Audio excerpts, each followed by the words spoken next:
मौत का तीसरा बड़ा कारण कारण फेफड़ों की बीमारी। जाने डॉक्टर जय विश्वकर्मा से।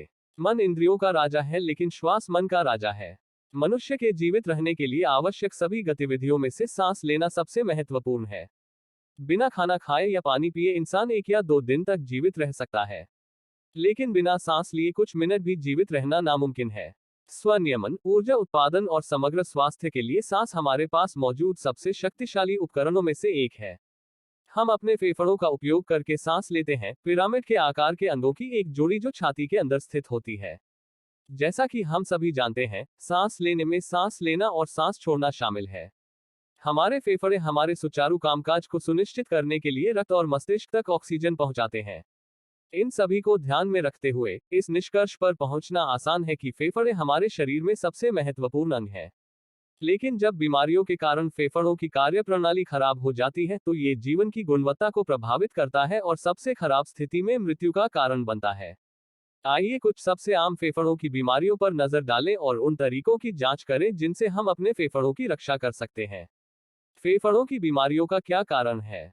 फेफड़ों की बीमारियां वायु प्रदूषण, धूम्रपान और संक्रमण के कारण होती हैं। फेफड़ों की बीमारियों में आनुवांशिकी भी अहम भूमिका निभाती है। फेफड़ों के सामान्य रोग। अस्थमा, ये दुनिया के सभी हिस्सों में सभी आयु वर्ग के लोगों को प्रभावित करता है। अस्थमा के रोगियों में वायुमार्ग में लगातार सूजन रहती है, जिससे घरघराहट और सांस लेने में तकलीफ और खांसी होती है। अस्थमा के सामान्य कारण एलर्जी, संक्रमण और प्रदूषण है। जीवन शैली में बदलाव, बढ़ते प्रदूषण, धूम्रपान, शहरीकरण के कारण भारत में अस्थमा की घटनाएं बढ़ रही हैं। शीघ्र निदान, नियमित उपचार और एलर्जेन से बचाव जीवन की गुणवत्ता को नियंत्रित करने और सुधारने के लिए अच्छे लक्षण देता है। COPD, common obstructive pulmonary disease. COPD फेफड़ों की पुरानी सूजन वाली बीमारी है जो फेफड़ों से हवा के प्रवाह को बाधित करती है और क्रोनिक ब्रोंकाइटिस, वातस्फीति आदि का वर्णन करने के लिए एक व्यापक शब्द है। सीओपीडी भारत में मृत्यु का दूसरा प्रमुख कारण है। सामान्य रोकथाम योग्य जोखिम कारक है धूम्रपान, जलाव लकड़ी का उपयोग करने वाले पारंपरिक स्टोव, लकड़ी का कोयला, मच्छर का तार, धूपबत्ती, अगरबत्ती, व्यावसायिक जोखिम, पटाखे।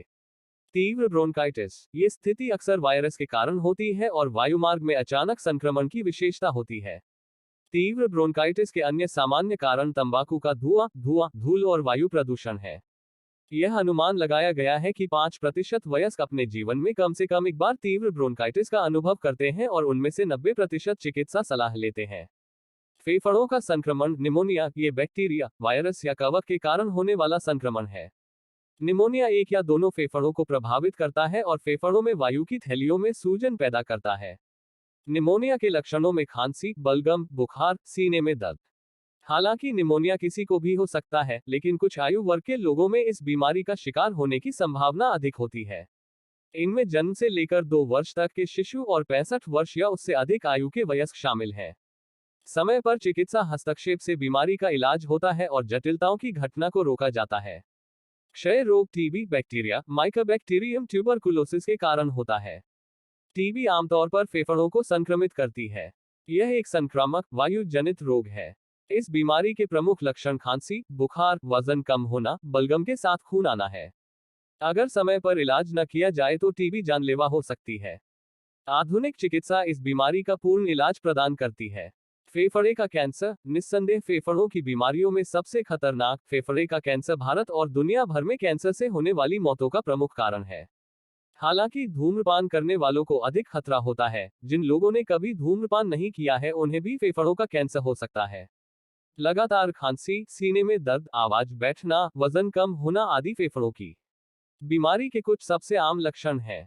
अन्य जोखिम कारकों में एस्बेस्टस और अन्य कार्सिनोजेंस के संपर्क में आना और पारिवारिक इतिहास शामिल है। फेफड़ों की बीमारियों के कई कारण होते हैं। आइए खुद को सुरक्षित और स्वस्थ रखने के लिए निवारक उपायों पर एक नजर डालें। धूम्रपान छोड़ने। सेकेंड हैंड धूम्रपान से बचें। बाहरी प्रदूषण के संपर्क को सीमित करें। घर के अंदर प्रदूषण कम करें। उदाहरण के लिए सुरक्षात्मक गियर मास्क का उपयोग करें। व्यायाम करें और वजन कम करें। श्वास व्यायाम, योग, स्वस्थ खान पान की आदतें, एंटीऑक्सीडेंट से भरपूर भोजन, जंक फूड से परहेज। फेफड़ों की बीमारियां दुनिया भर में चिंता का विषय हैं। तेजी से हो रहे शहरीकरण के कारण वायु प्रदूषण का स्तर लगातार बढ़ रहा है। हालांकि दुनिया भर में सरकारें खतरे को रोकने की दिशा में कई कदम उठा रही हैं। लेकिन लोगों को अपनी सुरक्षा के लिए सक्रिय रहने की जरूरत है। प्रदूषित वातावरण में उनके संपर्क को सीमित करके और मास्क जैसे सुरक्षात्मक गियर पहनकर फेफड़ों की बीमारियों को एक हद तक नियंत्रित किया जा सकता है।